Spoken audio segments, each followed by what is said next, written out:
It sure does look like the Disney 100 celebration has been an absolute bust. Much like the 50th anniversary celebration of Walt Disney World, nothing is going right for Disney with its 100th anniversary. It's so bad that this is probably the worst year in the history of any company on Earth in terms of losses at the cinema. Disney has put 5 of the biggest flops of all time on the board, and 6 if you want to include Wish, which will have its box office end in 2024. So that tally has yet to be turned in. But that's where we are today. Let's find out how bad it is, as just as we predicted, the mainstream media is now turning against Disney, despite they having put Disney in this place, cheerleading them on all the way.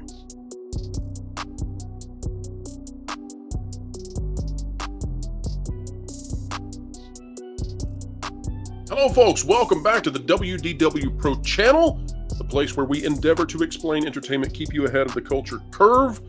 Yesterday, we had the true joy of getting to report to you about Universal Studios Europe, and we have had the opportunity to tell you about Napoleon overperforming its expectations and all of these other positive things happening around Hollywood. Unfortunately, though, time and time again, we have to report on the Walt Disney Company in a way that is not positive. And that's simply because Disney gives us little in the way of positivity. Yes, we bragged on Guardians of the Galaxy Volume 3, and yes, we liked Loki Season 2. Other than that, what has there been? This company lost something like 60% of its value in 2 years. This company has managed to basically stay where it was on subscribers in North America over 1 year. This company has had a monumental, record-breaking set of losses at theaters. Frankly, this is unsustainable, surely. And today, the mainstream media, which was all part of this, is bailing on Disney. They're bailing on Bob Iger. Let's go now to this article out of Variety by Rebecca Rubin. Disney's bleak box office streak. Wish is the latest crack in the studio's once invincible armor. It's not going to be the mainstream media's fault. Wish misfired in its opening weekend, extending Disney's bleak box office fortunes. The animated music fable about the wishing star that so many Disney characters have wished upon over the studio's century-long history failed to become the de facto choice for families around Thanksgiving. I also find it interesting that when it suits the media and when it suits Disney, they say that this is based on a new story. It's not a pre-existing IP. And then in the same breath, they say, oh, by the way, it's based on pre-existing IP, The Wishing Star, which has been featured in so many Disney movies. Let's pick one. Wish opened in third place with a dull 31.7 million over the 5-day holiday. We've explained many times on this channel, it's really a 7-day. A far cry from Disney's past Turkey Day feasts. Perhaps King Magnifico, the movie's villain, is holding hostage the wishes of Disney executives. Well played. Instead of recapturing the studio's magic, Wish joins a long list of its underperforming 2023 tentpoles. This, folks, I think is where truth is going to begin wading into the discourse of the mainstream corporate media, because now they're going to lay it bare. Get ready for the list. You've heard it many times on Valiant Renegades channel. You've heard it many times here. You've heard it many times on our partner channels out there. But here's what now the mainstream media declares are bombs for the year. The Marvels, Indiana Jones, The Dial of Destiny, The Haunted Mansion, Ant-Man and Wasp, Quantumania. Now, there's a defense here of The Little Mermaid, but that's an unfair omission. This summer's The Little Mermaid didn't completely flounder with 569 million worldwide, but it's nowhere near the billion-dollar threshold that Disney's prior live-action adaptations surpassed with ease. I'm sorry, Rebecca, but The Little Mermaid needed $800 million to break even. So it's a flop, and there's no way to get out of that, even if you like what Disney was trying to do. And although Elemental finished with $495 million globally, much stronger than its disappointing opening weekend would have suggested, Pixar hasn't restored its former glory after audiences were trained to watch on Disney+. And again, Elemental also is a flop because Elemental needed something in the vicinity of $600 million to break even. Now, as for this idea that families have been trained like Pavlov's dogs to stick around for streaming and not go to the box office, well, that's ludicrous. And we told you that the media was going to try these attempts. Now, I don't think that Rebecca Rubin is trying to manipulate anybody. I think Rebecca Rubin is a wonderful person, probably, and a great journalist, a fantastic analyst, to be sure. The truth here is that if this were the case, if it was just Oh, families now wait for streaming. Then why did Puss in Boots do what it did? Why did Mario succeed? Why do the Minions keep doing so well? And how is it that Trolls Band Together will almost certainly outperform Wish? Oh, it's because this only happens to Disney. Now, why is that? Oh, because families don't want to watch Disney. Oh, I see. Disney's only unmitigated success in 2023 has been Guardians of the Galaxy Volume 3.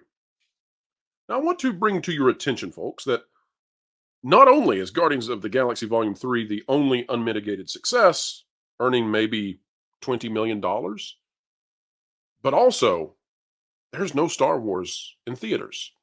And next year, there will be no Star Wars in theaters. And probably the year after, there will be no Star Wars in theaters.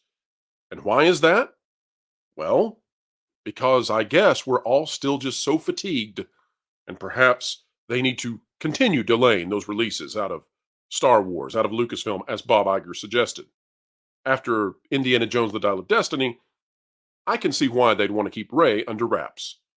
Let's go now to our esteemed panel today to talk about the Disney 100 and what has happened with this 100th anniversary of absolute mousy misery.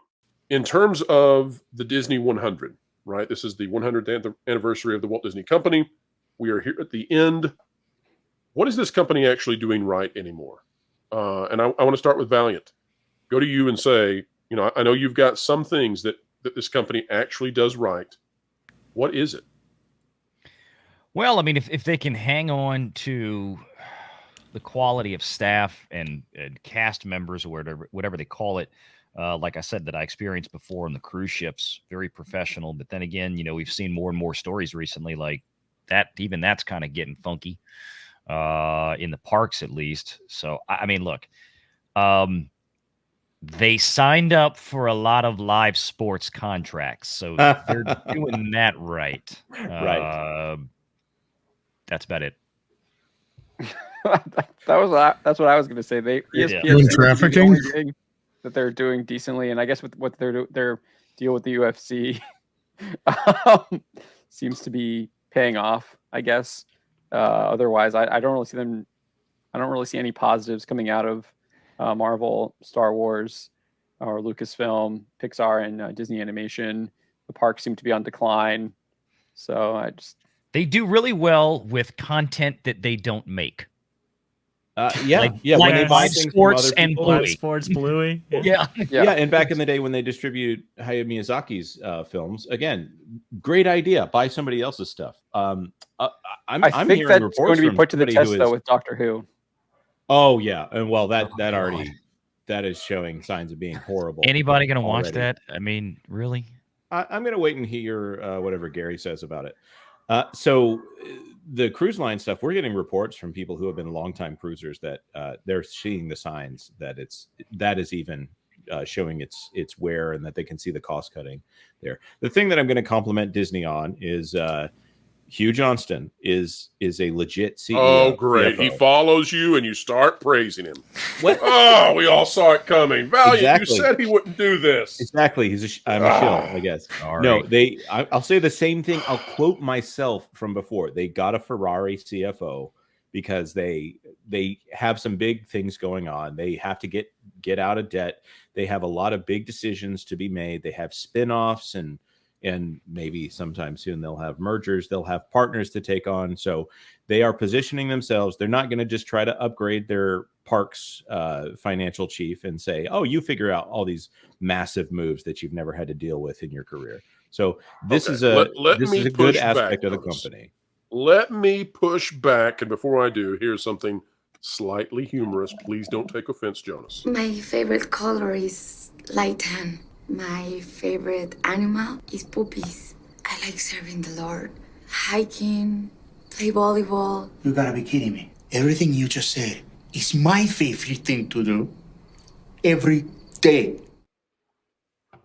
Y'all are going to harsh me because I said they did a good job hiring a guy that counts the money real good. Now, wait a minute, Jonas. Wait a minute, though. Here's my pushback. Hugh Johnston. I think is there to block Nelson Peltz and the Trian Group. I think that Disney would be better served by taking their medicine.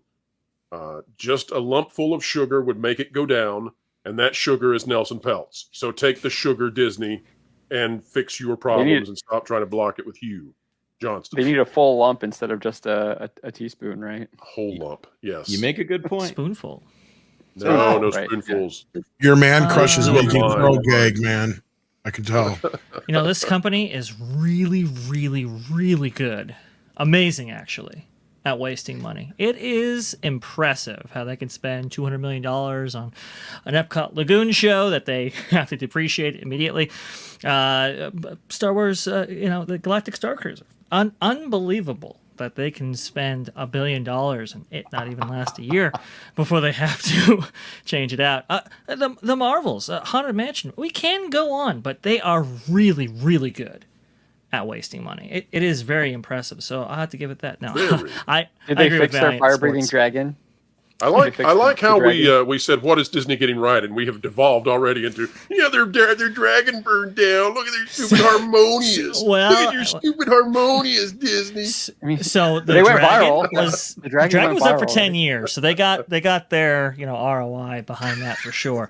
However, I'm sure they planned in the ROI for the sucker to burn to the ground.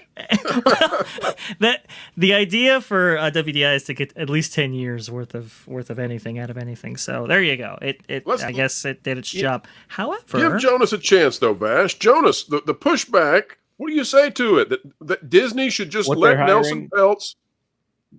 Yeah, I mean, okay, so they got Iger and they got a board that is handpicked by Iger, and they've chosen a CFO who has fought against Peltz. But you know what? Whatever Peltz was up to, the board was listening to him over there at PepsiCo. So, I would say this is probably, maybe he's not a guy that Peltz likes, but I do think he's a guy that Peltz probably respects. So I'm not going to fight over here and say that Hugh Johnston is great or anything like that, like he is going to affect the ideology over there at the Walt Disney Company. You guys said compliment something about the Walt Disney Company, and the fact that they are hiring a competent executive, that's a good thing. I'm trying to be unbiased. Yeah, here. okay. They did get. If we're all going to give joke answers, then okay, then I'm. They do a really good job at screwing up Jollywood Nights.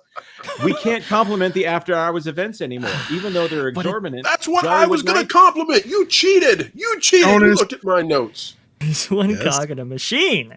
That's the issue. It takes more than one executive. It is good that they are doing that. And look, listen, they have said some maybe encouraging things about the future direction of DTC, live sports, like Valiant said. I mean, there's something, but you gotta get to that creative. And so when it's a creatively driven enterprise like Disney is, and that creative is just not on all cylinders, it's hard to look at something that the Walt Disney Company does and say, "Oh, that's really good." It's just I feel like I was set up here. We all knew the game, and the game was take down Jonas. Well, now, let me give a real one, okay? So my real one goes to what Jonas was going to turn into a joke. Up until recently, Disney World was doing a very good job financially of running these special after-hour events at the Magic Kingdom and elsewhere. And that was driving huge local participation, especially out of tourists coming from Miami up. And they were doing a great job of revenue when it came to those. The problem is that they have skimped majorly on Mickey's Christmas, and we'll have some coverage of that coming up later this week. But they didn't bring back the Cinderella Castle Dreamlights. That is a huge draw. They decided that a JPEG snowflake projected on the castle was sufficient. And when it comes to this Jollywood thing, Jonas, you're exactly right. It's a huge fiasco. And the problem is that that's a degradation of their brand. And they have degraded their brand over and over in multiple domains. You don't listen. This was one of the last things they had going for them. Don't degrade the after hours special events. You're gonna drive people away from that last thing. So don't do it. But up until the last month, that's what I would say Disney is still doing well in their 100th year. Anybody else? Did they correct the speech where they removed Christ from, where they moved him as God For the from? candlelight procession. Yeah, the procession. candlelight. Yeah. Have they fixed that? Did they fix that? I have will not find out checked this yet, year. but I will. The candlelight I processional. know who I'm going to check. I know who I'm going to ask, and that's our Epcot You say legacy Hugh fellow. Johnston, I swear. The former okay. Disney employee that yeah. exposed them. Yes, that guy. He will know. That's for He sure. will tell the truth. Well, we'll find out. You know, when Disney takes Christ out of Christmas, it's probably a bad idea. Probably a bad idea. And folks, that is a wrap. Put a bow on it. Stick a fork in it. It's done. Just like Disney's successes. Unfortunately, we wish Disney would come back to the middle. Come back to making money again. Come back to making general audiences happy. Get out of the activism, get out of the hacktivism, and get out of the ideological spectrum that has you alienating your customers. Let's do it, Disney. You can do it. Believe. We'll help you along the way. Folks, you can help us along the way by clicking the like button, share, subscribe, and when you click it, you stick it to the algorithms. It's the notification bell. Drop a comment down below. Let us know your thoughts. And as always, folks, wherever you are and whatever you're doing, keep learning, keep growing, and keep having fun.